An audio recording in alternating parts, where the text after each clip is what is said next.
He said it in one sentence, and nobody in Maranello corrected him afterward. Fred Vasseur told the world that Ferrari's warning about Oscar Piastri reached Lewis Hamilton too late. Not vague, not deflected. Stated plainly on the record in front of a microphone after a session that had already cost his driver 3 grid positions. That sentence is still sitting there, unchallenged, and it changes what actually happened at the Hungaroring far more than the penalty itself does.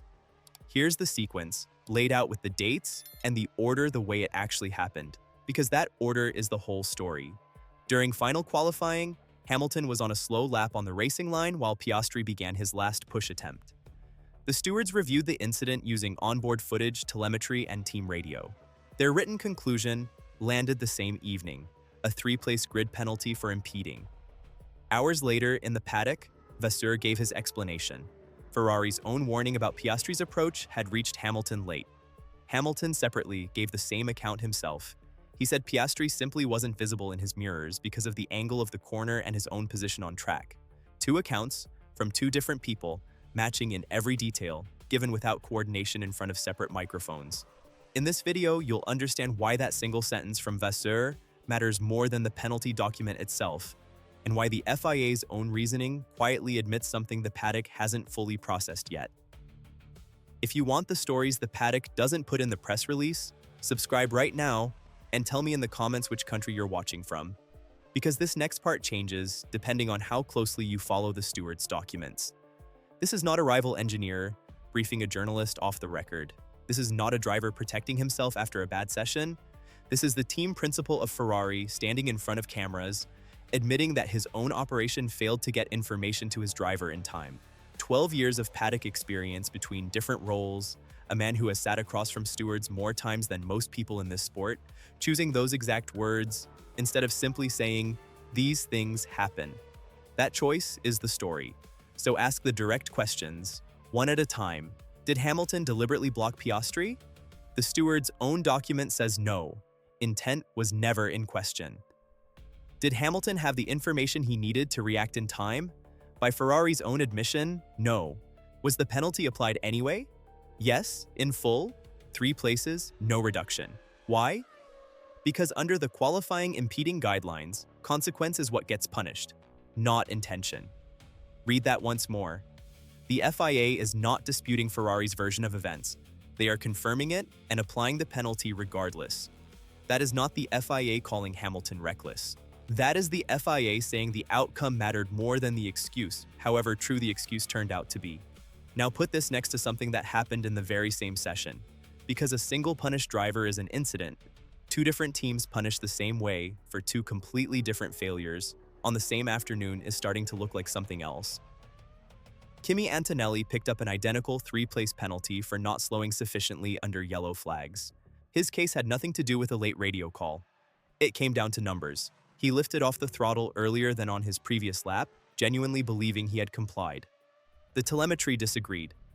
He carried less braking into the corner and passed the incident faster than he had on the lap before it, with a mini-sector time only 0.03 of a second slower, under 1%. Mercedes later admitted their own engineers were dealing with an issue on George Russell's car at that exact moment, and never reminded Antonelli his delta time was climbing.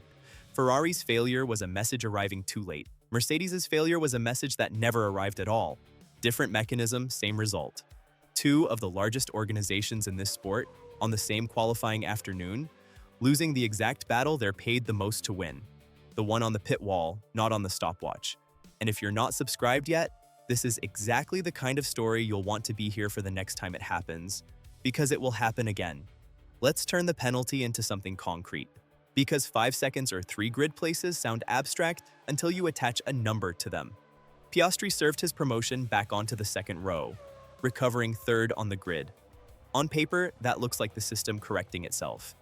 In reality, he lost the version of that lap where he was building confidence in a new aerodynamic package through the session, with Andrea Stella himself saying afterward that Piastri likely still had meaningful lap time on the table when Hamilton appeared in his path.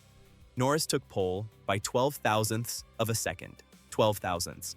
A cleaner final sector for Piastri, and that entire front row looks different, not hypothetically, but by Ferrari's own team principal's admission that the delay existed in the first place. The FIA can move a driver up the grid. Nobody can hand him back the lap that was actually happening when it disappeared. Here's a detail from a few months back that reads differently now that this weekend happened. Ferrari has spent recent seasons being asked, repeatedly, whether their strategic communication under pressure is a structural weakness or a run of bad luck. Different personnel each time, different circumstances, same headline. Vasseur, before this weekend, had pushed back on that framing publicly, insisting Ferrari's operational side had improved. Keep that in mind because it comes back. His sentence in Hungary, the warning arrived too late, doesn't contradict what he said before in words. It just makes the earlier reassurance much harder to repeat with a straight face. Here's the part that's harder to say cleanly. So I'll say it as a question instead of an accusation. Is this actually a pattern inside Ferrari's qualifying operation? Or is one late radio call in one session simply one late radio call? It is not proven, and I'm not going to pretend it is. What is fair to ask is why the same organization keeps explaining away incidents with the same shape of explanation. That question is legitimate. It is not the same as an accusation. And the difference matters. What comes next is the part nobody in the paddock wanted written down in plain language. Before I give it to you, subscribe, because this story has a second half, and it plays out the next time these two teams are back on a qualifying afternoon with real stakes on the table. Now, the fair version of Ferrari's defense, because it deserves to be said properly. Formula One qualifying happens at speeds where mirrors are close to useless, and drivers are, in every real sense, flying blind through corridors that only exist on an engineer's screen.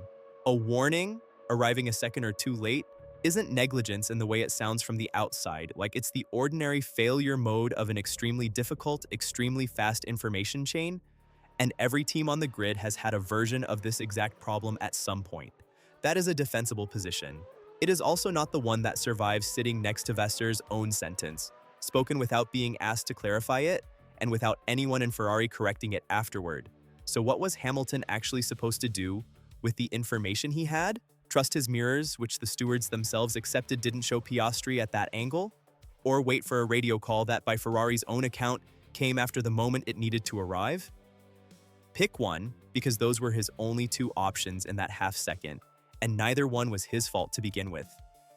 Here's what's still genuinely open, and a channel that deals in verdicts owes you this part honestly. We don't know whether this was a one-off communication delay or the surface of something Ferrari's engineering group is still working through internally. Vasseur hasn't said which, and nobody has asked him directly on camera. That's not a detail I can fill in for you, and I'm not going to pretend otherwise. Here's the verdict. The FIA's decision was procedurally correct. Intent doesn't matter under this regulation, and they never claimed otherwise. But Vasseur's sentence did something the penalty document couldn't. It confirmed, from inside Ferrari itself, that the driver being punished had less information than he needed, at the exact moment he needed it. That's not a story about a veteran forgetting his mirrors. That's a story about whether one of the largest teams on the grid can get a message from the pit wall to the cockpit fast enough when a qualifying session is being decided in thousandths. The next time Ferrari is fighting for a front row with seconds on the line, this is the exact scenario that decides whether they get to keep it. So tell me, does this change your read on what actually happened in that session?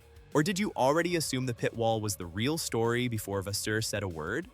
Like this, if it changed your read, comment if you already suspected it. This isn't the last word on it. When Ferrari's next qualifying session under real pressure comes around, you'll want to already have this file open, because the pattern either repeats or it doesn't, and either way, I'm covering it the moment it happens. Hit subscribe, drop your verdict in the comments, and I'll see you. Until the next one.